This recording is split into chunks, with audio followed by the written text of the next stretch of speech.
Hello, my peoples. Alright, this is going to be a bit more of a working episode, not that we weren't before. Got ourselves a good start on our little cave here. Got ourselves a nice arc going as intended. 3, 1, 2, 1, 2, 1, 1, 1, 2, 1, 2, 1, 2, 3. It is, as I said many times before, a little wider an arc than I had in mind. But that's not a bad thing. It'll give us a little more room on top side. What we'll be doing right now, I'm just going to be chatting a little bit with you guys while we finish there and there to get them to match in the circle. But as you can see, it's not my intent to have this just be a too high thing. We're going to bring this up to the top. And I'm not going to subject you guys to more and more of my yammering with that. We'll be doing, after we get to there, we'll be doing an accelerated video with just some background music. Guys can make fun of my high-pitched voice periodically. As we bring the roof on this to 7 high throughout. We'll have the top layer 2 high, and that's useful. Still having those allergies, guys. And we'll be setting up the tree farm, occasionally doing some harvests and some videos of different kinds for that. That is going to be how we're going to be doing this. For now, like I said, we're just going to be continuing to plow away at this. Now, another thing, I learned a little bit from the last time I did recording and whatnot. I've learned that it's probably a good idea for me to just set a timer which I've started now for the record. And, sorry again. That way I can do more definitive episodes, and the work episodes I can speed up, group, fade in, fade out, get what needs to be done there. So, let's pick up where we left off here.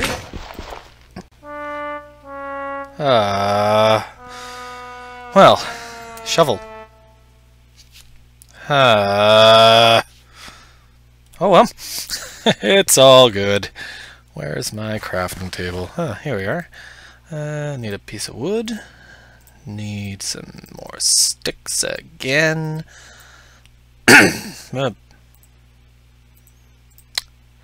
remember I used to know how to play this game.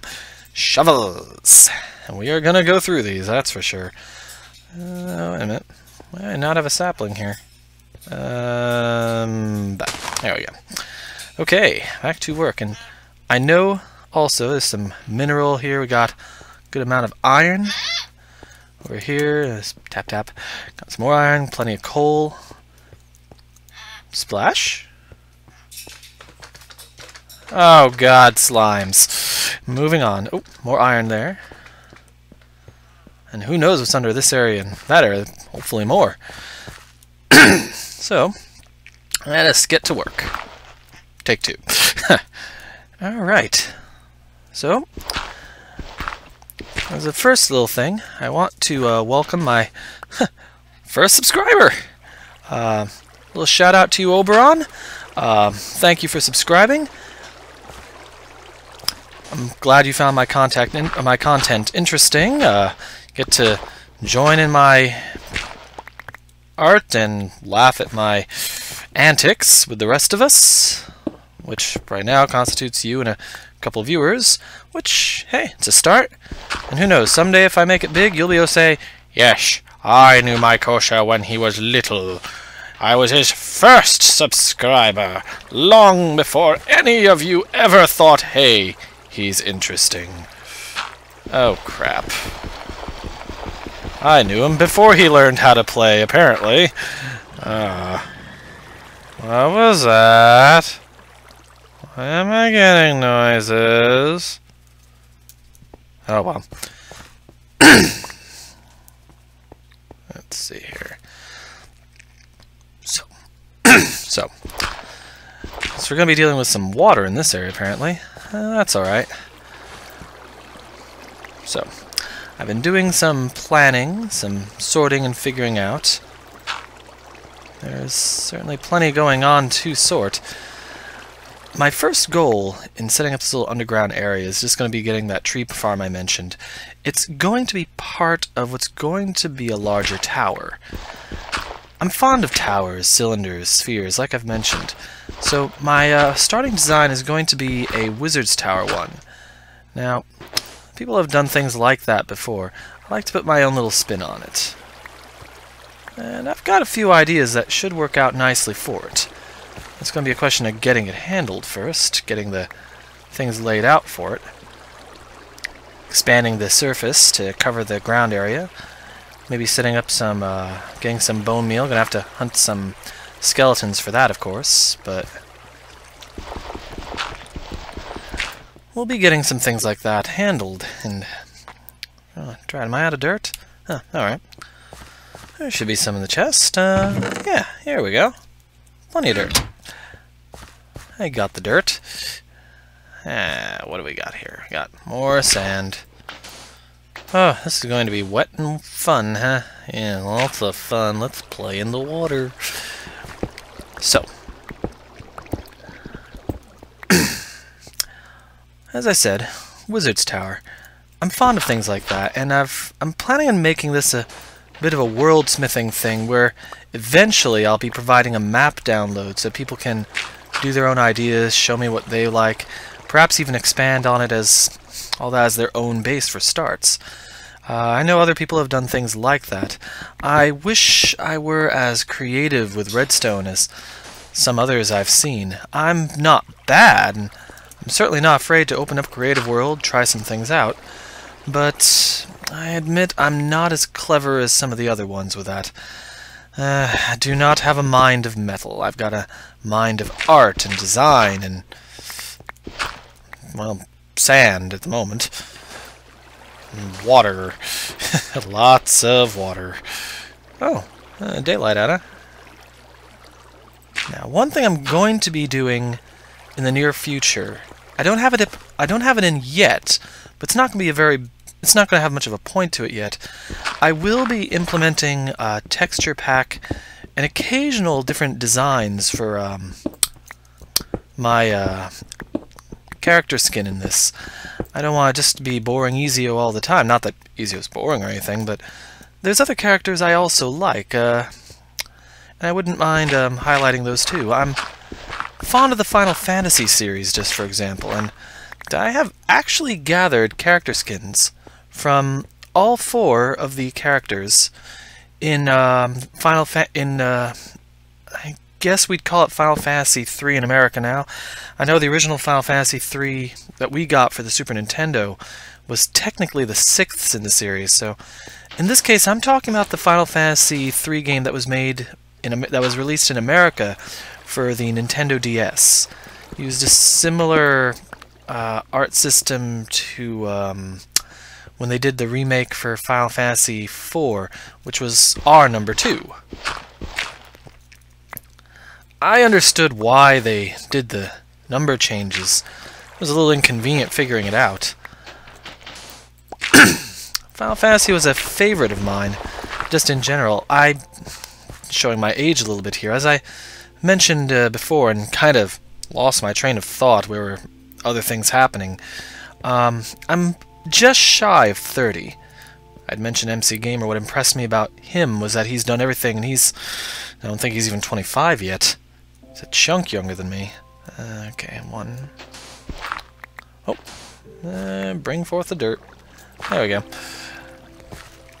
But I've been gaming for a while, and I've got some favorites, and I used to love those rental stores.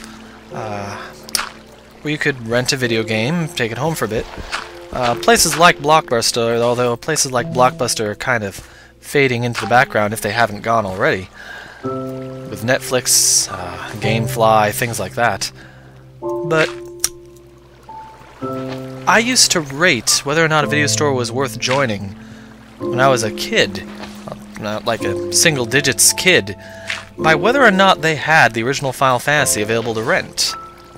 Because, you know, I didn't own it, so wanted to play it. Rental stores were my best choice. We'd rent it, beat it, and then next time we rented it, my brother would take a try, and then he'd beat it. I'd try a different team next time. You know, we had a system. Sometimes we'd share, sometimes we'd squabble. You know, brothers. Don't get me wrong, I love my brother. He is the yin to my yang. You know me, you know him. Bah. But he's got other things, more important things on his mind. He's recently started a family. I've got a lovely little niece, a little itty-bitty girl who will be celebrating her 2nd birthday next December, just before Christmas. So she's not even 2 yet. But I digress here. My brother was the one who actually introduced me to Final Fantasy II, what was technically the 4th in the series, on the Super Nintendo. That was the one with Cecil, the Dark Knight, Rosa, the White Mage, and Archer, and various other ones. And I never realized until afterwards, long afterwards, but it was continuing on the same character classes introduced in Final Fantasy III, the Nintendo game, that never made it to America, which is a shame. I found an emulation of it.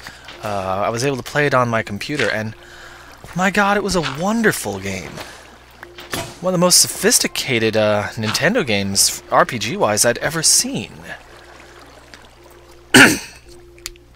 Right, I can check my time. Yeah, I'm still good. Got a couple minutes left. But it was a wonderful game, and it's a shame it never made it to America in that form. But they remade it, in my opinion, better yet, with further character development. And you weren't just Onion Kid 1 through 4.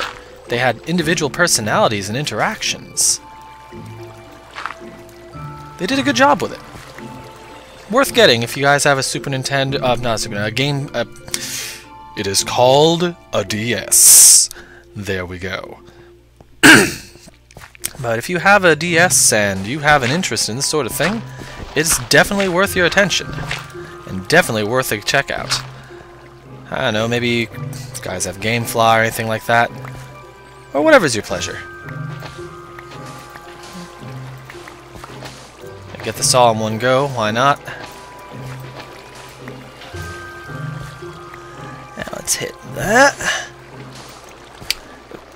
That and number 4 were my 2 favorite examples of the series.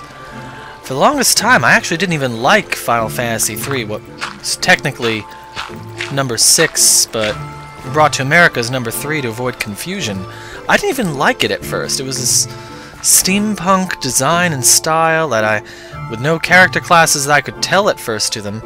I found that out later on, of course, but still, I just couldn't wrap my brain around it. I just couldn't get myself to like it. And I tried.